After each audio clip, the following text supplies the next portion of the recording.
आँखों में सपने लिए हर कठिनाई से लड़ते हुए अपने मंजिल को मुकम्मल किया।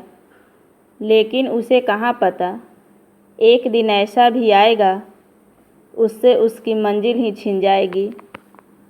मध्य प्रदेश की एक महिला ADJ, first posting, first judgement, first mistake और एडीजे के पोस्ट से डिसमिस कर दिया गया। मध्य प्रदेश की महिला एडीजे के पास पहला मामला आया था 302 का। अब पहले ही जजमेंट में हाई कोर्ट के बेंच रिजोल्यूशन पास किया और उस रिजोल्यूशन से स्टेट गवर्नमेंट को कहा कि एडीजे को टर्मिनेट कर दिया जाए और स्टेट गवर्नमेंट ने टर्मिनेशन ऑर्डर हाई कोर्ट में चैलेंज हुआ। स्टेट गवर्नमेंट के टर्मिनेशन ऑर्डर हाई कोर्ट में चैलेंज हुआ और हाई कोर्ट ने उसे डिसमिस कर दिया। मामला यह था कि 302 के केस में पहले 5 साल का सज़ा दिया, जबकि 302 के केस में 5 साल का सज़ा का प्रावधान है ही नहीं। 302 में कम से कम आजीवन कारावास और अधिकतम मृत्यु दंड की सज़ा दी जाती है और एडीजे ने 5 साल की सज़ा दी थी और 5 साल के सज़ा के बाद उन्हें ऐसा लगा कि ये गलत है, तब उन्होंने फिर से अपने पब्लिक प्रोसिक्यूटर को एप्लीकेशन लगाया। तो फिर से पब्लिक प्रोसिक्यूटर ने एप्लीकेशन लगाया तो एडीजे ने अपने जजमेंट को रिव्यू किया। यहाँ पे फर्स्ट गलती की उन्होंने कि 302 में 5 साल का सज़ा दिया।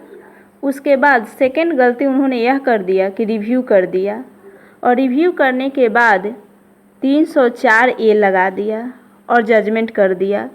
एक्चुअल में देखा जाए तो 304A में 2 साल का सज़ा का प्रावधान दिया गया है और रिव्यू क्रिमिनल केस में रिव्यू होता ही नहीं है। सीआरपीसी में रिव्यू का प्रोविज़न नहीं है कहीं भी और उन्होंने इस मैटर पर जजमेंट कर दिया। सेशन कोर्ट का जजमेंट था तो यह हाई कोर्ट में चैलेंज होना था। यह देखा गया कि 302 के जजमेंट होने के बाद रिव्यू किया गया है तो ऑनरेबल हाई कोर्ट के द्वारा उन्हें उस एडीजे को अपने पोस्ट पर रहने लायक नहीं माना। उसके बाद वह सुप्रीम कोर्ट में चैलेंज की तो उस केस का नाम दिया गया था Leena Dixit versus registrar general high court Madhya Pradesh. तब सुप्रीम कोर्ट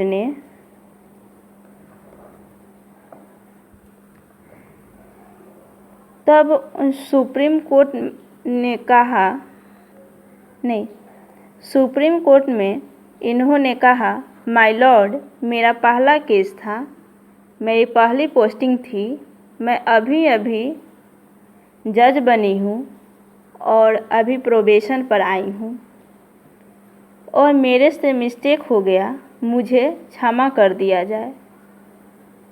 सुप्रीम कोर्ट ने 3 जजों का बेंच बैठाया, सुधांशु धूलिया, रविंद्र भट्ट, यू ललित। इन्होंने कहा कि आपने एक ऐसी गलती की है जो ये होना सही नहीं है। 302 के केस में 5 साल का सज़ा दिया, उसके बाद खुद ही रिव्यू कर दिया, ये गलत है। क्यों? क्योंकि इन्होंने एडीजे बनने के लिए 7 साल का प्रैक्टिस किया है और 35 साल की आयु है। फिर प्रैक्टिस तो बहुत लंबा है, इसमें बहुत समय दिया है आपने, फिर ऐसी गलती कैसे हो गई? और कह दिया आप इस पोस्ट पे रहने लायक नहीं है, इसकी डिग्निटी का सवाल है और उन्हें पोस्ट से निष्कासित कर दिया, पद से हटा दिया, डिसमिस कर दिया।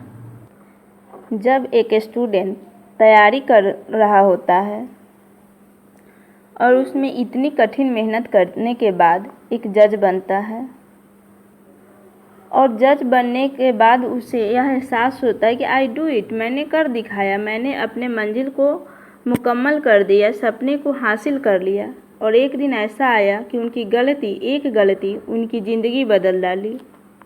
क्या है ना, जब आप एक स्टूडेंट होते हैं तो आपकी गलती माफ़ की जाती है, लेकिन वही जब आप एक प्रोफेशनल बन जाते हैं तो आपकी गलती को माफ़ नहीं किया जा सकता। यही हुआ लीना दीक्षित के साथ।